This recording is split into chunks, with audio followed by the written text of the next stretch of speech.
Coucou à tous, avant-dernier jour en direct de Sydney. On est dans le quartier où on loge, le quartier des Rocks. Je suis avec Garance. Et là on se rend à l'opéra, c'est vraiment tout proche, à pied. On va aller visiter l'opéra. Voilà, donc là il y a les mecs. Il y a encore un bateau de croisière. Celui-là il a une piscine, hier il y en avait deux, ils étaient encore plus gros. Allez, on suit les quais et direction l'opéra.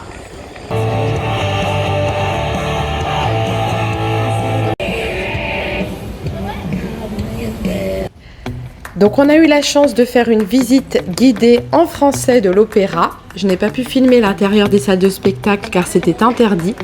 Mais la visite était hyper instructive et on se rend compte de cette architecture qui est vraiment incroyable.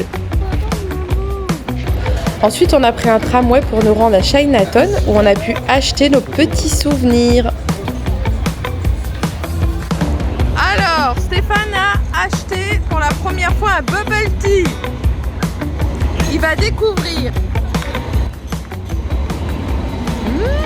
Tu vas nous dire si c'est bon.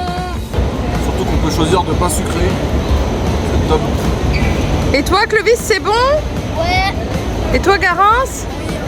Regarde, ça a la fraise. Miam miam. Et moi?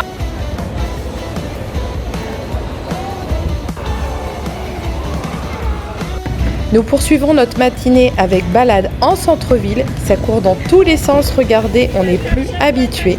Et ensuite, on a visité une magnifique galerie commerçante.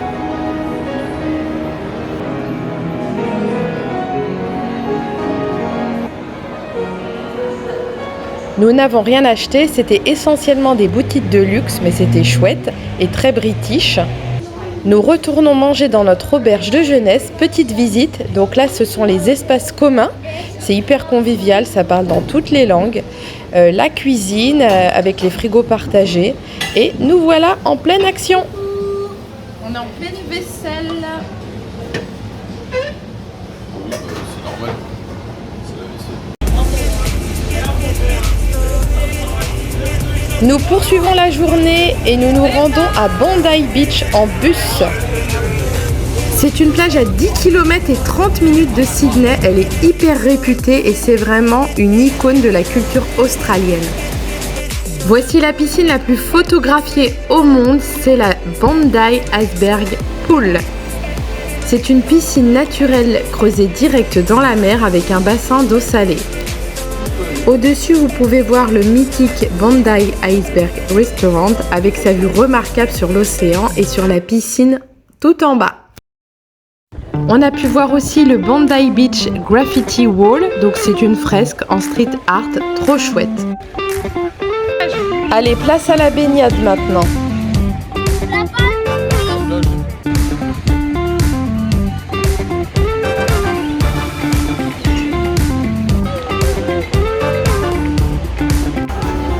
Nous commencions d'avoir faim, donc on a cherché un restaurant et bien sûr on s'est retrouvés.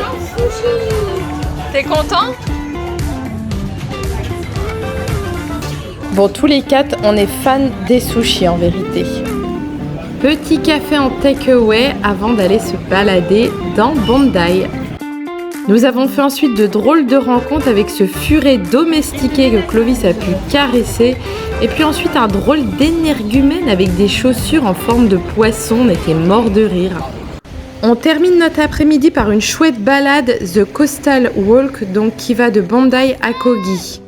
Sur le chemin, c'était le défilé des hélicoptères. On a su après que c'est la surveillance anti-requin. Et apparemment, s'ils voient un requin, ils sonnent des alarmes. C'est quand même un peu impressionnant. Oh my god, vous entendez cet oiseau? Allez, écoutez bien.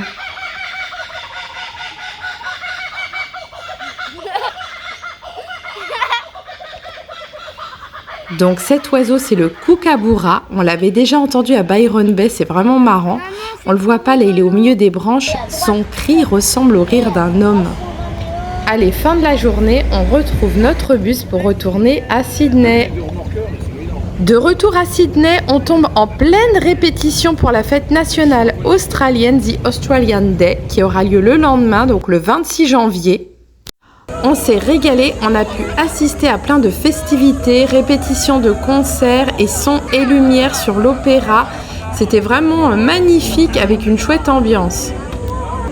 Nous étions censés juste assister aux répétitions car le lendemain c'était le jour du départ, mais c'était sans compter l'annulation de notre vol et donc on a pu assister au jour J, mais finalement on a préféré les répètes. Allez, bisous tout le monde!